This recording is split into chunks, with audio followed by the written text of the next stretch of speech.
কুমোরটুলিতে চলছে প্রতিমা গড়ার কাজ। পাড়ার গলিতে মাঠের মাঝখানে বাঁশ বাঁধাও শুরু হয়ে গেছে। এই শহরের আবহাওয়ায় এখন সাজো সাজো রব, একটা পুরো বছরের অপেক্ষার অবসান। মাকে আহ্বান জানাতে শহরের মানুষগুলো ব্যস্ত হয়ে পড়েছে, কিন্তু তোমার মায়ের পুজো নিয়ে এখনো ব্যস্ততা শুরু হয়নি, কারণ সে যে অপেক্ষা করে বসে আছে সেই বিশেষ ফোনটার জন্য। ভাবতে ভাবতেই ফোনটা বেজে উঠল। কানে তোলার পরে ওপার থেকে ভেসে এলো সবচেয়ে প্রিয় কণ্ঠস্বরটা। হ্যালো মা, আমার পুজো ছুটি অ্যাপ্রুভ হয়ে গেছে মা, এবারের পুজোয় আমি বাড়ি আসছি। ও মা জানো, কালকেই আমি যাব তোমার বাবার আর আমার জন্য পুজো শপিং করতে। মায়ের কানে তখন আর এসব কিছুই পৌঁছচ্ছে না।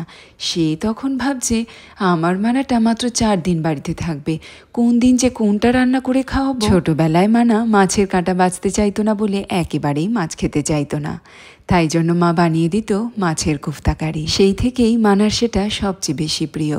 সরু চালের ভাতের সাথে ঘি গরম মশলার গন্ধে মেশানো মাছের কোফতা কারি, ঝোলের মধ্যে অবশ্য কয়েকটা আলুর টুকরো থাকা চাই। ওদিকে মা ব্যস্ত হয়ে পড়েছে কোন দিন কোনটা রান্না করবে ভেবে, আর এদিকে মানা ভাবছে কখন বাড়ি যাব, বাড়ি গিয়ে সেই মা গন্ধটা পাবো, মায়ের হাতের রান্নার স্বাদ পাবো, বাবাকে জড়িয়ে ধরবো, আর সেই চেনা বিছানাটায় শান্তি করে একটু ভাত ঘুম দেব। দুর্গাপুজো মানে কারোর কাছে সারা রাত ঠাকুর দেখা, জমিয়ে খাওয়া দাওয়া করা, আবার কারোর কাছে পুজো মানে নিজের শহরে ফেরা, বাড়ি ফেরা, মায়ের কাছে ফেরা।